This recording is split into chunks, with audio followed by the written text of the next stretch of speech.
Congratulations on completing onboarding stage and starting a new chapter which is related to the branding process of your publications. As you know, Joomag is an all-in-one digital publishing platform that covers an entire journey of digital content creation, distribution, engaging, and measuring processes.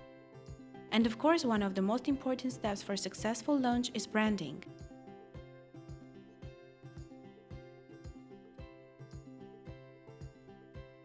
When you open your publications, or the visual parts that you see, the icons, the background color, the arrows, the logo are called publication viewer.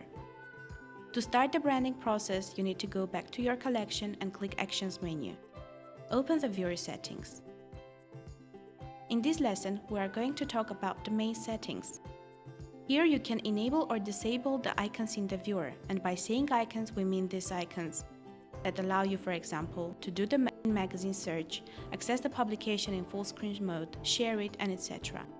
So for example, you can enable or disable the logo in the viewer, keep the side panel of the publications closed by default, show the QR code, enable home button or text-only version, and much more.